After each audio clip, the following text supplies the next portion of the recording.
सभी साथियों को मेरा जय भीम, जय संविधान, जय भारत। मैं बहुजन दस्तक से गौतम रत्ना और आज हैं हम राजस्थान के किशनगढ़ में।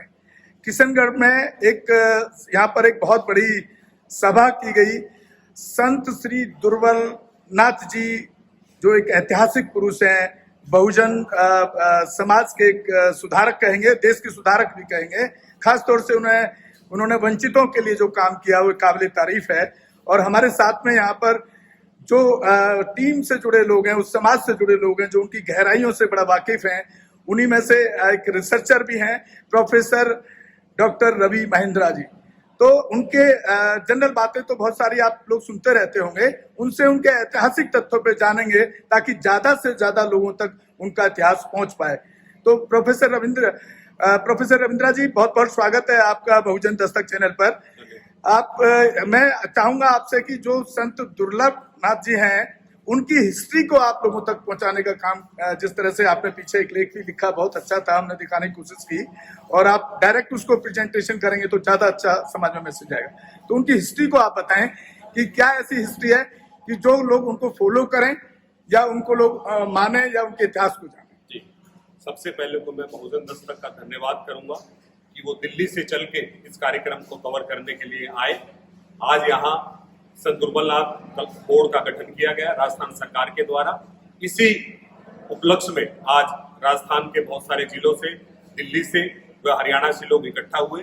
मैं आपको बताना चाहूंगा कि आधुनिक भारत में बहुत सारे संत महापुरुष हुए हैं जिन्होंने वंचित समाज के लिए काम किया है, और उसी वंचित समाज के महापुरुषों और संतों की सूची में संत दुर्बल नाथ जी का नाम आता है। जब हम आधुनिक भारत को देखते हैं तो उस दौर में भारत जो है अंग्रेजों का गुलाम था। ऐसे दौर में शिक्षा का अभाव था, जातीय व्यवस्था बड़ी कड़ी थी, समानता का अभाव था और लोगों को सम्मानपूर्वक जीवन नहीं मिल रहा था। ऐसी परिस्थितियों में संत दुर्बल नाथ जी का जन्म 1861 ईस्वी में बिच गांव में, अलवर जिले में, राजस्थान में हुआ। और बाल्यकाल से ही जो सामाजिक परिस्थितियां थी, जैसा कि देश के दूसरे हिस्सों में था, सम्मान नहीं था, वंचित समाज के लोगों को शिक्षा नहीं थी, और उस व्यवस्था का प्रभाव संत दुर्बल नाथ जी के जीवन पे पड़ा। वो भी प्रारंभिक शिक्षा हासिल नहीं कर पाए, लेकिन बचपन से ही संत दुर्बल नाथ जी का समाज को लेके उनका एक बड़ा गहरा सोच था। वो चिंतनशील रहते थे, मनन करते रहते थे। ऐसी परिस्थितियों को देखते हुए घर वालों ने संत दुर्बल नाथ जी का विवाह कर दिया, लेकिन उसके बावजूद भी जो उनका अध्ययन था, चिंतन था, समाज को लेके, अध्यात्म को लेके, धर्म को लेके, वो जारी रहा। और शादी के कुछ समय के बाद ही उन्होंने गृहस्थ जीवन को त्याग दिया और वो अपने सत्य की खोज में निकल पड़े। और शामदा आश्रम जो कि अलवर में ही था, गरीबदास जी जो कि एक वंचित समाज के महापुरुष हुए हैं, उन्हीं के सानिध्य में ही रह के संत दुर्बल नाथ जी ने शिक्षा दीक्षा ग्रहण की। और शिक्षा दीक्षा ग्रहण करने के बाद उन्होंने आजीवन भारत के विभिन्न हिस्सों में भ्रमण किया, चाहे वो उत्तर प्रदेश हो, चाहे वो हरियाणा हो, चाहे राजस्थान हो, चाहे मध्य प्रदेश हो।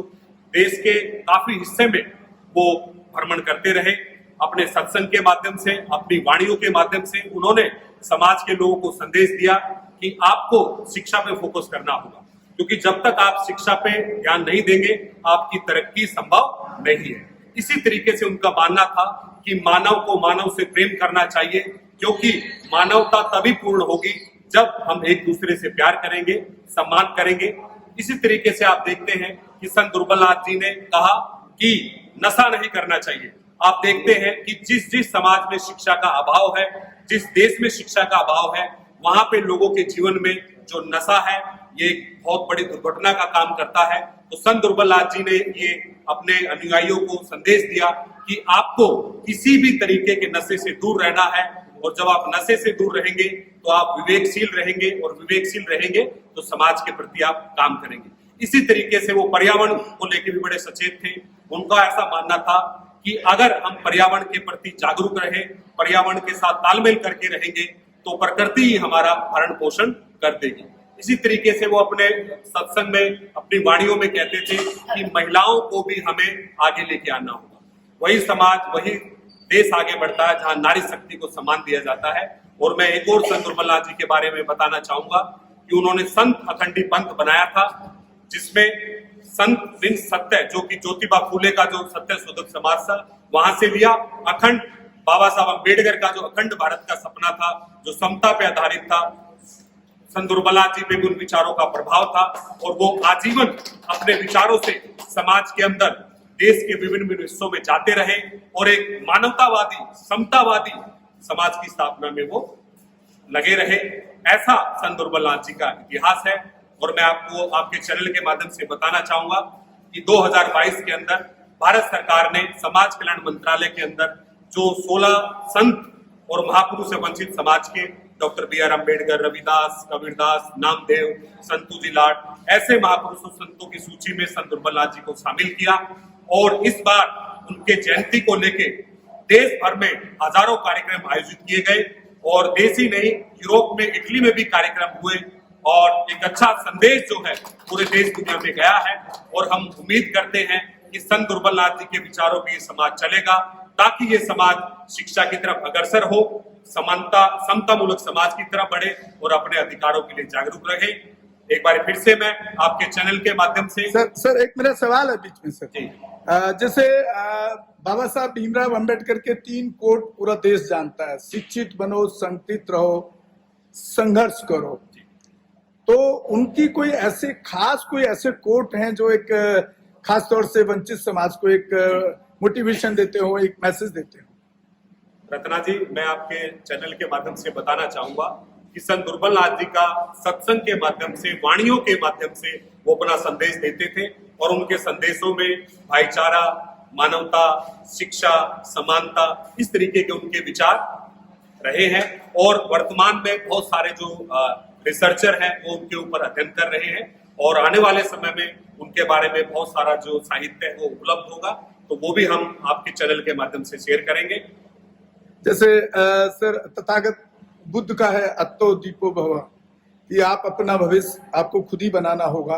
कुछ इस तरह की कोई चीजें खास जिस पर विशेष समाज को बहुत ज्यादा उसमें समाज को एक सीख मिलती हो? जी देखिए, संत दुर्बलनाथ जी के विचारों का अगर मैं निष्कर्ष कहूँ वो यही है कि हमें एक समतामूलक समाज की स्थापना में बल देना है, अपने अधिकारों के लिए जागरूक रहना है और समाज के अंदर भाईचारे और प्रेम का संदेश। हमारे चैनल बहुजन दस्तक को लाइक, शेयर, सब्सक्राइब देखना मत भूलिएगा। जय भीम, जय भारत, जय संविधान, नमो बुद्धाय। धन्यवाद। चैनल आर्थिक समस्या से गुजर रहा है।